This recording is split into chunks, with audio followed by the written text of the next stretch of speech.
Assalamualaikum warahmatullahi wabarakatuh. Assalamualaikum warahmatullahi wabarakatuh. Selamat siang Ibu. Sebelum memulai pembicaraan, perkenalkan nama saya Putri Agniaryati dari Prodi S1 PGSD Fakultas Pendidikan Universitas Negeri Surabaya. Dan saya di sini mendapatkan tugas podcast mewawancarai guru sekolah dasar untuk mengetahui tentang penerapan profil pelajar Pancasila dalam pembelajaran pendidikan Pancasila di sekolah dasar.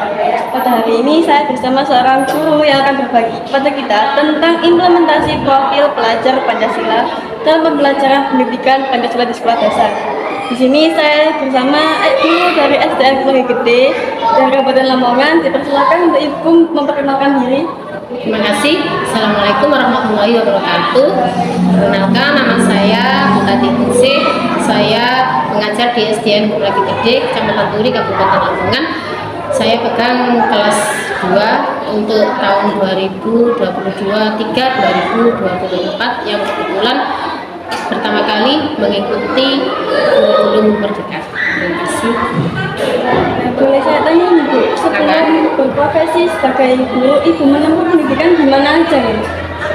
Untuk pendidikan formal saya, seperti pada umumnya saya dulu di TK, terus masuk ke jenjang selanjutnya yaitu di MI dan dilanjutkan di MTS negeri, yang setelah itu ke Aliyah negeri dan pernah ikut di Universitas Terbuka tapi tidak selesai, terus kemudian saya beralih ke YAI Tabah mengambil jurusan AI dan alhamdulillah sudah selesai. Mungkin bisa diceritakan Ibu mulai kapan Ibu belajar di sekolah dasar ini? Saya mengajar di SDN Keluarga Gede itu sejak tahun 2027 pertengahan Maret, yang kebetulan di SDN Keluarga Gede pada waktu itu butuh seorang tenaga pendidik perempuan karena di sini hanya ada tenaga pendidik perempuannya satu, sehingga untuk memegang kelas rendah itu masyarakat di sini menginginkan adanya tenaga pendidik perempuan. Jadi alhamdulillah lancar, saya melamar di SDN Keluarga Gede dan diterima sebagai PTT. Nah, dengan Ibu tadi kita di sini akan membahas tentang implementasi profil pelajar Pancasila dalam proses pembelajaran pendidikan Pancasila di sekolah dasar negeri Keluarga Gede. Sebagaimana kita ketahui, pendidikan Pancasila merupakan pendidikan ideologi kebangsaan Indonesia yang bertujuan untuk membentuk warga negara yang baik, cinta tanah air, dan mempunyai jiwa nasional Indonesia. Salah satu nilai yang harus dimiliki sebagai pelajar Pancasila adalah profil pelajar Pancasila. Profil pelajar Pancasila dibangun dalam kehidupan siswa sehari-hari dan diwujudkan dalam diri setiap siswa melalui budaya sekolah, pembelajaran, dan pembentukan karakter. Pada podcast kali ini, kita akan membahas tentang implementasi profil pelajar Pancasila dalam proses pembelajaran pendidikan Pancasila di sekolah dasar. Kita akan menggali bagaimana guru dapat menanamkan nilai-nilai Pancasila dan mendorong siswa menjadi warga negara yang mandiri dan bertanggung jawab. Kita juga akan membahas manfaat penerapan konsep kemandirian dalam pendidikan Pancasila, seperti meningkatkan keterampilan pengambilan keputusan siswa, keterampilan pemecahan masalah, keterampilan komunikasi, dan keterampilan kerjasama. Baik, mari kita mulai pertanyaan dulu. Dalam penerapan profil pelajar Pancasila dalam pendidikan Pancasila di sekolah dasar, menurut Ibu apa nih yang dimaksud profil pelajar Pancasila dan apa tujuannya?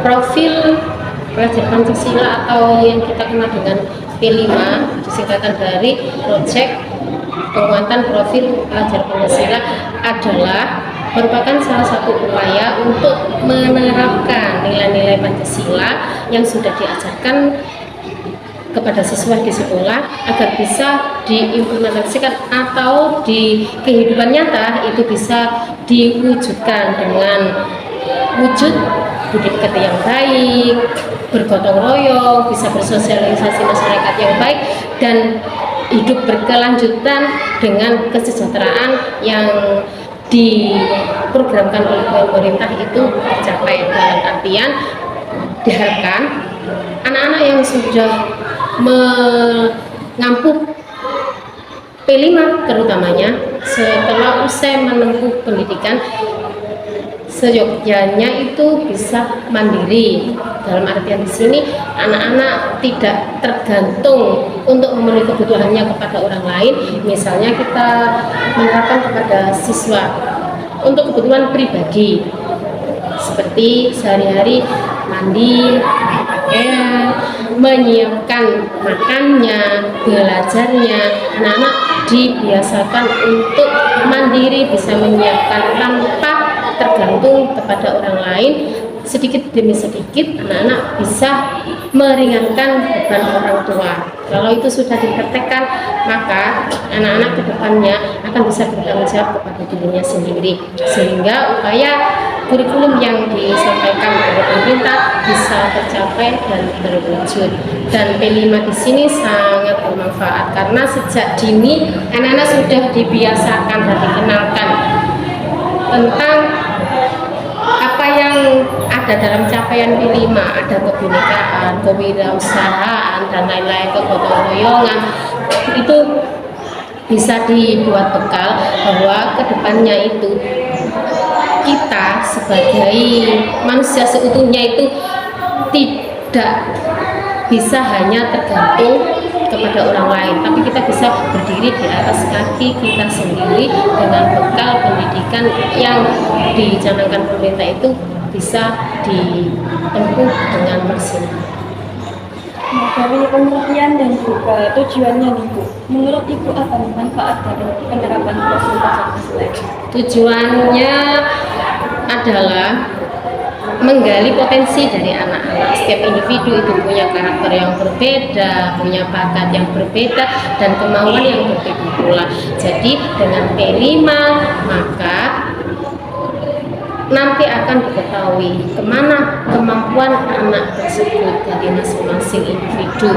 Ada yang mengarah ke usaha, ada yang berpotensi punya bakat kesenian, ada yang berpotensi menjadi kepemimpinan. Nah, itu nanti kalau sudah ditemukan dari masing-masing individu, kita tinggal mengarahkan dan membina agar nanti di depan selanjutnya pendidikan ke depannya anak-anak itu sudah bisa menentukan pilihannya, saya besok mau jadi apa. Itu manfaatnya. Ibu sekarang di kelas yang mampu konsep Pancasila dan 6 gitu. Yang pertama tentang konsep apa, konsep kebinekaan global, mandiri, gotong royong, berlaku dan kreatif. Nah, untuk pembahasan yang pertama mengenai implementasi konsep kebinekaan global. Menurut Ibu bagaimana Ibu mendefinisikan konsep beriman, bertakwa pada Tuhan Yang Maha Esa dalam konteks pembelajaran pendidikan Pancasila? Beriman dan bertakwa kepada Tuhan Yang Maha Esa dalam penerapan di dunia pendidikan adalah satu, kita mengenalkan tentang ketauhidan, tentang ketuhanan. Jika anak sudah meyakini ada keimanan bahwa Tuhan itu ada, kita tinggal mengembangkan apa yang menjadi kewajiban seorang manusia kepada Tuhannya. Kalau anak-anak itu sudah pada usianya wajib untuk melakukan ibadah, maka kita bimbing.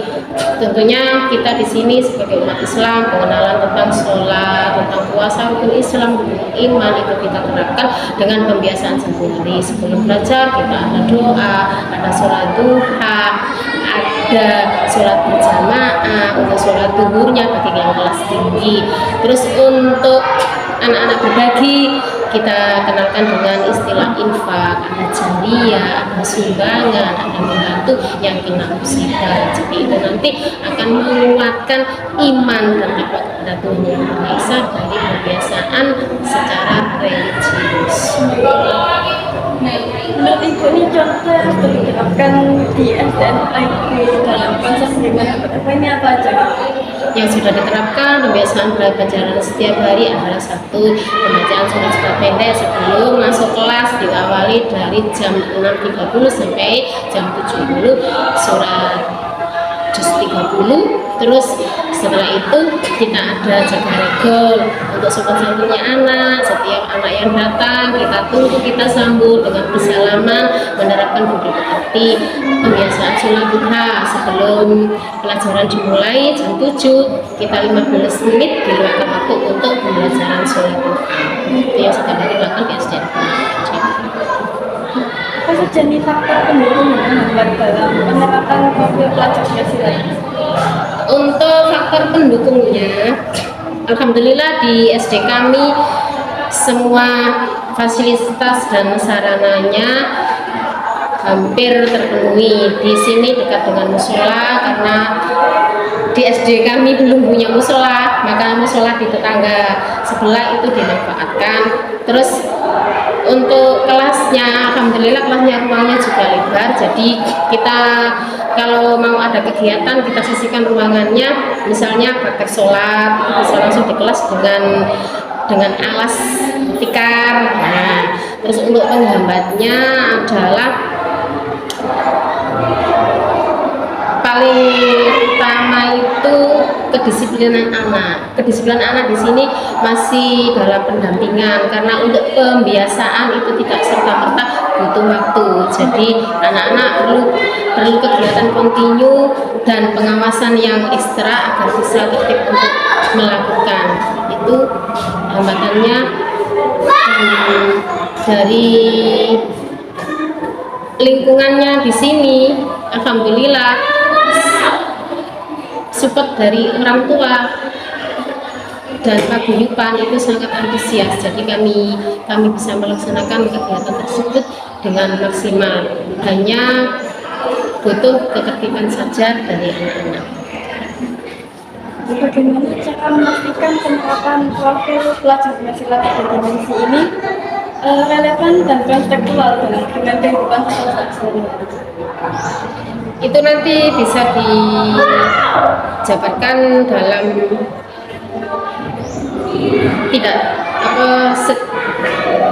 sikap dan tingkah laku sehari-hari. Jadi di sekolah kita pendampingan bagaimana anak-anak itu bisa menerapkan nilai-nilai dari Pancasila secara terus-menerus, mulai dari kedatangan di sekolah, kegiatan pembelajaran sampai kita pulang, dan di rumah sebelum pulang sekolah itu kita beri pesan bahwa di rumah itu juga butuh penerapan yang sama untuk mengamalkan apa yang sudah dicapai di sekolah dengan bantuan dari kedua orang tuanya, pendampingan, ada tugas di rumah yang ada laporannya kepada kedua orang tuanya, dan itu nanti dikembalikan ke gurunya di kelas dengan penilaian apakah anak itu sudah maksimal atau ada kekurangan, nanti akan ada pengayaan atau remedi. Jadi apa yang ingin dicapai dan ingin ditargetkan kepada anak itu lambat akan bisa terpenuhi dan semuanya bisa mempraktekkan apa yang sudah dicapai dengan pengawasan dan bimbingan baik dari orang tua maupun guru di sekolah. Nah ini udah untuk profil keluarga. Tapi yang kedua yaitu implementasi profil kebinekaan global. Menurut Ibu apa nih arti dari kebinekaan global? Kebinekaan global menurut saya itu adalah perbedaan yang bermacam-macam dalam suatu wilayah, tapi di sini disatukan dalam konteks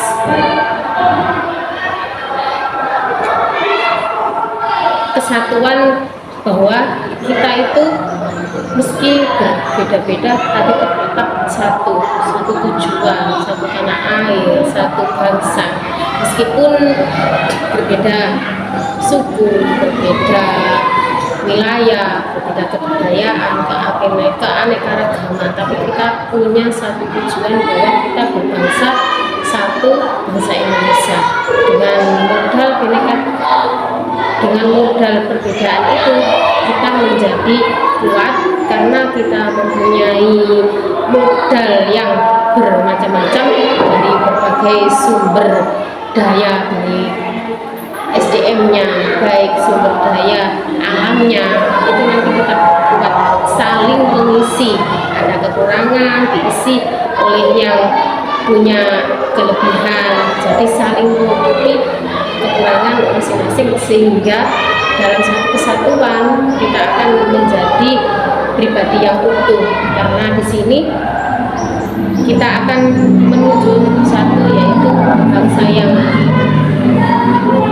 kuat, menjadi pribadi yang tangguh dengan patriotisme yang tinggi yang sudah dibangun berdasarkan dari segala macam perbedaan itu dengan tujuan yang sama.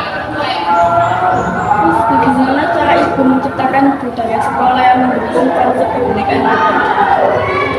Untuk kebiasaan anak-anak agar tidak merasa yang satu dengan yang lainnya itu berbeda, biasanya kita satu berseragam lembaga, jadi datang ke sekolah kita sudah berbaju yang sama, terus berkegiatan juga dilakukan secara bersama-sama, meskipun dengan pembagian tugas yang berbeda-beda, tapi kita dengan satu tema yang sama. Semisal ada PHBI, peringatan Hari Besar Islam, atau PHBN, kita pengenalannya dengan memakai baju adat kayak seperti kemarin Hari Pahlawan, ada yang pakai baju adat ini, baju adat itu, tapi tujuannya satu, memperingati Hari Pahlawan Nasional Indonesia. Terus kita Hari Santri kemarin juga sama, ada yang mereka berasal bukan dari santri, kita kan di sini peserta didik, tapi kita mengenal bahwa Hari Santri itu hari bersejarah, maka anak-anak kita ikutkan dengan apel, dengan sejarah apa yang menjadi cikal bakal Hari Santri kita sampaikan kepada anak-anak, sehingga nanti anak-anak bisa mengambil pelajaran yang disampaikan dan belajar untuk punya rasa tanggung jawab dan patriotisme membela negara. Kan tadi udah disebutkan kebiasaan. Bagaimana Ibu melihat peran pendidikan Pancasila dalam Universitas didik yang berwawasan global dan berbagai keberagaman yang merupakan nilai-nilai penting dalam pendidikan Pancasila dalam penerapannya di lembaga pendidikan itu sangat potensial, karena dengan pendidikan Pancasila kita bisa membentuk karakter anak yang baik, kita bisa membiasakan budi pekerti yang luhur, dan dengan penerapan nilai-nilai Pancasila kita akan menjadikan anak itu sosok yang fleksibel, yang berketuhanan, yang beradab, punya persatuan yang tinggi, yang mau bermusyawarah untuk kepentingan bersama dan berkeadilan sosial. Itu salah satu dari bekal agar kita menjadi diri yang bisa mengikuti perkembangan era digital, dan pada akhirnya dengan adanya IT yang tinggi dengan modal karakter yang kuat, kita akan bisa secara globalisasi mengikuti perkembangan zaman dengan baik. Kita tidak akan ketinggalan SDM, dan dengan penerapan Pancasila maka sebagai warga negara Indonesia akan bisa bersaing di kancah dunia internasional yang lebih baik karena kita sudah berkarakter. Menurut Ibu ini apa tantangan dalam penerapan konsep kebinekaan global? Tantangannya adalah dari siswa siswa sendiri dari kepribadiannya. Sekarang ini kan era-era digital. Anak-anak banyak dipengaruhi oleh medsos yang kadang-kadang apa yang dilihat itu tidak terkontrol. Banyak yang belum seharusnya dinikmati sudah dinikmati, semisal konten-konten, semisal aplikasi tentang permainan-permainan yang seharusnya ada batasan usia karena kurang pengawasan baik dari orang tua atau dari lingkungan sekitar, sehingga anak itu mudah untuk membukanya sebelum usianya sudah melampaui. Itu sudah dilihat, sudah disaksikan, sehingga untuk belajar di kelas itu kadang-kadang itu anak-anak itu kurang konsentrasi, bahkan yang lebih parah itu suka itu membandingkan. Itu saya itu kemarin pengalamannya seperti ini, saya pernah melihat seperti ini kok disuruh seperti ini. Nah itu tantangannya, berarti di sini anak-anak itu kalau sudah pegang HP itu nanti akan menyulitkan dalam belajarnya. Di HP, Android atau IT yang kurang pengontrolannya itu menjadi salah satu kendala untuk anak-anak belajar. Yang profil yang ketiga yaitu profil gotong royong. Menurut Ibu apa sebenarnya yang jadi gotong royong ini? Gotong royong itu adalah kegiatan yang dilakukan bersama orang banyak dengan satu tujuan, dengan satu kegiatan. Jadi yang dinamakan gotong royong adalah melakukan sesuatu secara bersama dalam satu bidang dengan tujuan yang sama. Contohnya benah rumah. Kalau di desa biasanya kan masih ada yang namanya perbaikan rumah, dibongkar total terus nanti dikembalikan lagi. Kalau sekarang itu jarang terlihat, itu kalau rumahnya bentuknya kayu. Selain itu yang masih ada adalah gotong royong lewat gotong royong yang terlihat itu pada lingkungan RT, ada Ijabukti lingkungan, terus ada kegiatan kegiatan nasional seperti peringatan Hari Besar Nasional atau Hari Besar Islam. Itu adalah bukti nyata kalau rakyat Indonesia itu masih mempunyai karakter dan sikap gotong royong yang tinggi. Menurut Ibu ini bagaimana SDN Kemati Gede memastikan bahwa konsep gotong royong benar-benar terintegrasi SD? Alhamdulillah di SDN Kemlaki Gede ini sangat kental dengan kegotong royongan. Setiap hari Jumat kita adakan bersih-bersih sekolah yang diikuti oleh kelas 1 sampai kelas 6 dengan pendampingan Bapak Ibu. Terus kalau di desa ada kegiatan, kan bertepatan kita dekat dengan balai desa, dengan lapangan. Kalau ada acara secara serentak, anak-anak membersihkan tempat yang dipakai acara itu tanpa ada komando dari desa. Anak-anak sudah izin Bu, kita bersih-bersih ya di lapangan untuk menguti sampah, untuk membersihkan lapangan Bu biar rapi. Itu sudah terlaksana. Jadi anak-anak itu sudah dengan sendirinya peka terhadap lingkungan. Kalau di depan kelas masing-masing mulai dari kelas 1 sampai kelas 6 ada yang kurang bagus peletakan dari penanaman dan sampai itu ada yang berserakan, maka langsung satu kelas sesuai dengan urutan kelasnya masing-masing itu dibersihkan dengan tanggung jawab masing-masing. Kebersihan kelas lantainya, ada jendelanya itu langsung dibersihkan. Untuk SDN Kemlaki Gede itu sudah menjadi kebiasaan setiap hari. Nah ini apakah ada kegiatan spesifik di SDN Kemlaki Gede yang menunjukkan dampak positif dari penerapan konsep gotong royong?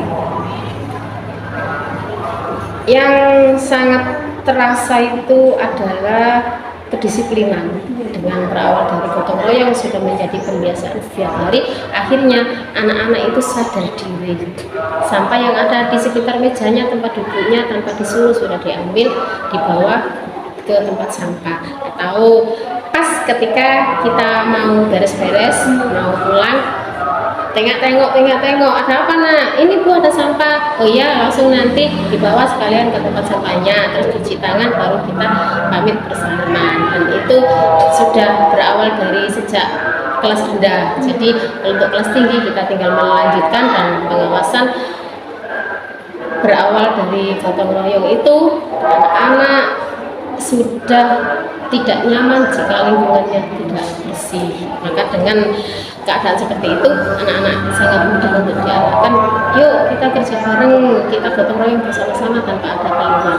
Dengan karakter yang kuat, mereka sudah mau mengikuti tanpa diingatkan atau disuruh. Untuk anak-anak sendiri. Ini untuk yang pembahasan yang keempat, yaitu konsep mandiri. Menurut Ibu apa nih konsep kemandirian dalam konteks pembelajaran Pancasila di SDN? Konsep mandiri yang sudah dicapai adalah satu, pengerjaan tugas.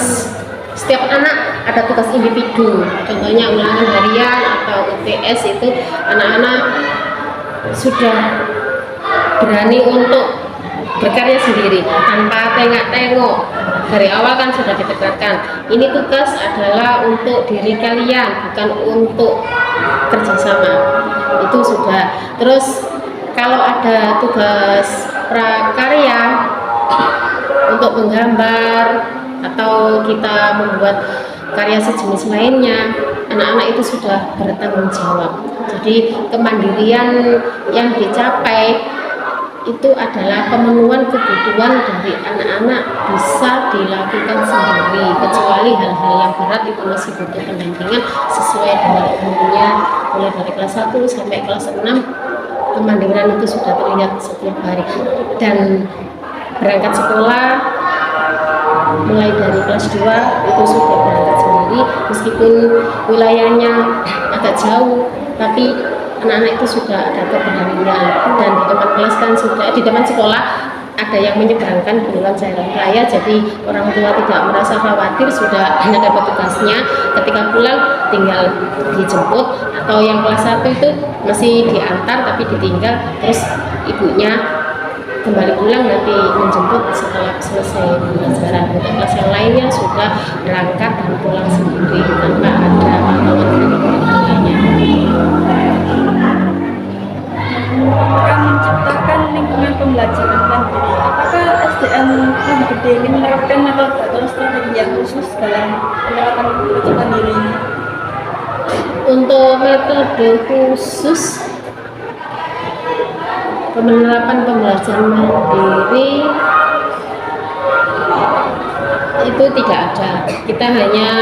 Kita sesuaikan dengan kurikulum yang ada. Untuk penyampaian dan kegiatan-kegiatan kita berpatokan pada kurikulum yang diampu, yang dipakai, terus tinggal dikondusifkan dengan lingkungan di sini.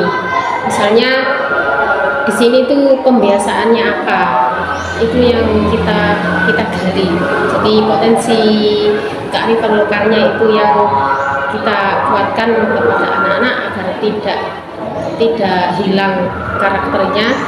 Dan untuk kemandirian dari anak-anak itu melalui pembiasaan.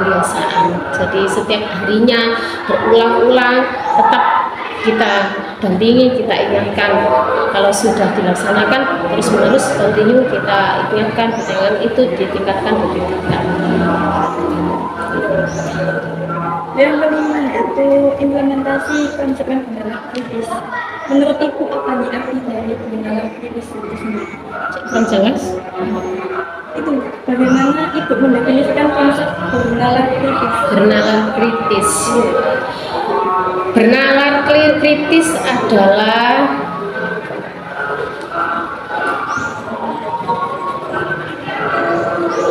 untaian pemikiran yang punya tujuan tertentu. Bernalar adalah berpikiran secara mengembang. Jadi jika kita mau menerapkan kepada anak-anak bisa tercapai bernalar kritis, itu bisa kita terapkan melalui kajian, melalui studi kasus. Nah, nanti dengan studi kasus itu anak-anak bisa menggali apa yang menjadi latar belakang, yang menjadi sumber dari kasus tersebut, penyelesaiannya bagaimana, perkembangannya bagaimana, itu nanti bisa mengarah ke penalaran yang kritis dan dinamis, sehingga anak-anak bisa menuangkan segala pikirannya tanpa ada batasan-batasan sesuai dengan pencapaian dari olah pikirnya tersebut. Jadi bernalar kritis adalah pemikiran yang mempunyai gagasan-gagasan dengan tujuan-tujuan yang terarah, yang berdasarkan dari potensi diri anak tersebut. Boleh Ibu sebutkan contoh dari pembelajaran yang patut Contohnya adalah diskusi.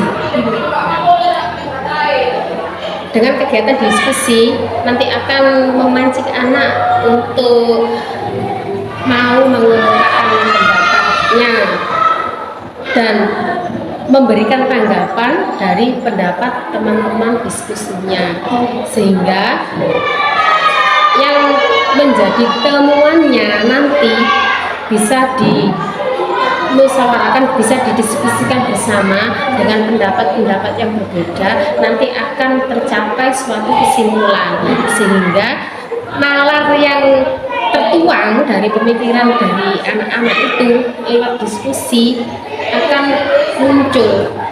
Ini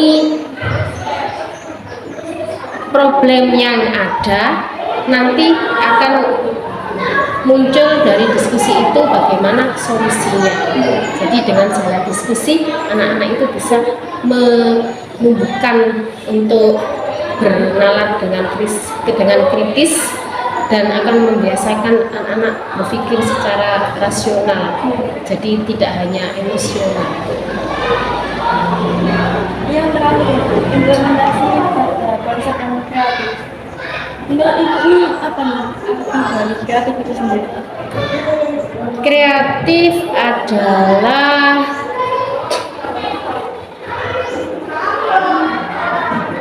kreatif itu menghasilkan sesuatu yang bervariasi. Misal dalam konteks yang sederhana, kita membuat kue agar-agar, puding itu biasanya kalau kita membuat kan cukup dicetak dalam tempa, terus dicetak di mangkok. Nah, itu kalau disajikan kan kurang menarik. Maka dengan kekreatifan yang kita miliki, kita bisa menyajikan dengan hiasan, dengan cetakan yang lain, bentuk boneka, bentuk bunga, atau ditambah dengan aksesoris-aksesoris yang lain. Itu akan menimbulkan ketertarikan dari yang melihat, sehingga yang tadinya tidak suka bisa muncul rasa sukanya. Jadi kreatif itu adalah menyajikan sesuatu yang bermacam-macam dan bervariasi dengan tujuan bisa menarik simpati dari yang menyaksikan. Menurut Ibu ini apa saja contoh yang sudah diterapkan dalam kreatif ini di pembelajaran SD ini? Kreatif yang sudah diterapkan di sini, contohnya kita mengadakan senam bersama. Setiap kelas ketika pelajaran PJK kan memang ada pelajaran senam, ada materi senam, tapi anak-anak kurang antusias karena katanya malu senam dewe, kelas lainnya tidak senam. Maka kita adakan senam bersama mulai 1 kelas 2 dengan gurunya, sehingga anak-anak itu tanpa merasa ada yang beda, bareng-bareng. Jadi berjalan dengan suka hati, langsung kompak ikut senam. Terus contoh lainnya, misalnya kita belajar di kelas, ada rasa bosan, kita keluar kelas dengan tugas berkelompok, dibagi beberapa kelompok dengan tema yang berbeda. Silakan anak-anak nanti mengambil materi di luar dengan hasil temuannya apa di luar, atau dengan mengerjakan tugas dari guru, misalnya LKS itu dikerjakan di taman sekolah. Bentuk kreatif dari pembelajaran di kelas, karena selalu di kelas itu juga menimbulkan rasa bosan. Sekali-sekali kita belajar di luar ruangan. Terus inovatif yang lainnya di SDN yang lagi gede itu, anak-anak ketika ada event-event khusus, misalnya mau menjelang liburan, kita ada outbound, kita ada persami, tema Sabtu Minggu semalam itu. Terus ada unjuk kebolehan di dalam kegiatan persami. Dan yang menjadi agenda tahunan di SDN Kemlaki Gede adalah akhir tahun pelajaran. Kita ada akhir sana, ada kenaikan kelas, itu kita ramaikan secara besar-besaran di luar ruangan dengan diikuti oleh seluruh peserta, wali murid, ada komite dan undangan dari masyarakat umum. Itu untuk menjadi daya tarik simpati masyarakat untuk bisa ada empatinya ke SDN Kemlaki Gede, dan upaya dari SDN Kemlaki Gede untuk bisa diterima masyarakat, karena tidak dipungkiri kita di sini itu secara langsung atau tidak langsung adalah bersaing di lingkungan pendidikan. Jadi kita sajikan sesuai yang dimau. Kalau di kelas 2 ini apakah sudah ada kayak program P5? Sudah. Boleh disebutkan apa sih? Kebetulan kemarin kami sudah berdiskusi dengan persetujuan dari kepala sekolah dan dari ibu-ibu kependidikan oleh kelas 2. Kemarin kami memilih kebinekaan tunggal ika. Tugas dari masing-masing anak adalah pengadaan baju adat dari pulau-pulau, dari suku-suku yang ada di Indonesia, dengan tanpa memilih, diundi. Misalnya si A baju Jawa Tengah, si B baju Papua. Nah, itu kemarin sudah dibagi, kita tinggal persiapan untuk 1 bulan ke depan. Terakhir semester 1 sudah terwujud dan ada laporannya, dan terakhir penyajiannya kita jalan-jalan ke suatu tempat yang di sana menyajikan keanekaragaman budaya Indonesia. Itu nanti kita rencananya mau ke Desa Bandung, Desa Pancasila. Di sana ada berbagai budaya, ada berbagai agama, ada Islam, ada masjidnya, ada Kristen, ada gerejanya, ada Hindu-Buddha, ada puranya, ada wiharanya. Jadi nanti kita jalan-jalan ke sana, kita pengenalan kepada anak-anak untuk proyek penguatan profil pelajar Pancasilanya dengan berbusana adat yang sudah disetujui dari masing-masing anak. Ada 21 anak, berarti sudah mewakili 21 suku, ditambah gurunya 1, kepala sekolah 1, jadi mewakili 23 suku bangsa Indonesia.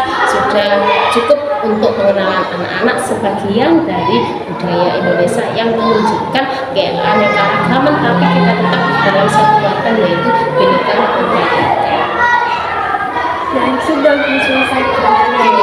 Dengan penutupan podcast ini, saya menarik kesimpulan bahwa SDN Kemlaki Gede telah menerapkan profil pelajar Pancasila dalam pembelajaran Pancasila.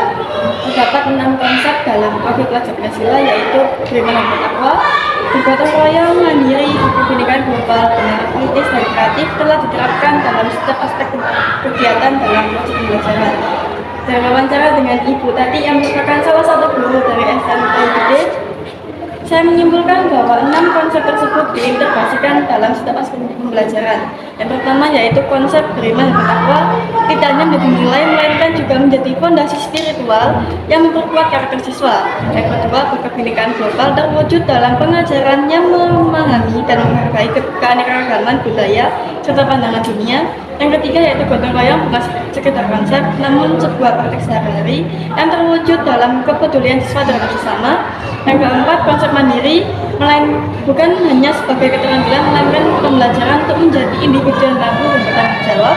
Yang kelima, bernalar kritis. Yang keenam, konsep kreatif diterapkan untuk menggugah daya kreasi siswa dalam menemukan solusi ide kreatif.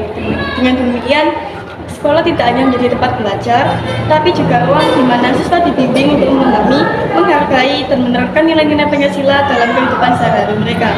Semoga podcast ini dapat menginspirasi dan memberikan gambaran tentang bagaimana penerapan profil pelajar Pancasila serta dapat menciptakan lingkungan pembelajaran yang bernilai positif.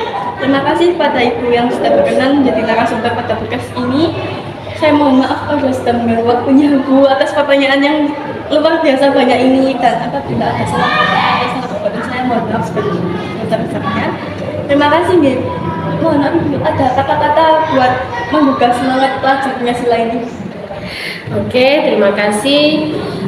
Saya sampaikan juga kepada Mbak Putri yang sudah memilih SDN Kemlaki Gede. Kebetulan juga di kelas 2 saya sebagai narasumbernya. Mudah-mudahan apa yang sudah kita gali bersama lewat pertanyaan-pertanyaan yang luar biasa tadi akan menjadi inspirasi dan inovatif saya pribadi, khususnya untuk penyampaian kepada anak-anak bahwa dengan pendidikan Pancasila yang berkarakter Pancasila, penerapan nilai-nilai Pancasila, kita akan mewujudkan peserta didik yang berkarakter secara berketuhanan yang Maha Esa, beriman, bertakwa, dan mencapai kemandirian dengan budi pekerti yang baik sesuai dengan nilai-nilai Pancasila. Dan semoga dengan ini dari Mbak Putri juga bisa mengambil apa yang sudah kita gali. Semoga dengan modal ini Mbak Putri lebih semangat dan lebih giat lagi untuk melanjutkan pendidikan selanjutnya, dan mudah-mudahan apa yang kita lakukan hari ini bisa bermanfaat bagi kita semua. Terima kasih. Sekian dari podcast hari ini. Terima kasih pada Ibu Tati. Wassalamualaikum warahmatullahi wabarakatuh. Waalaikumsalam warahmatullahi wabarakatuh. But I can see us lost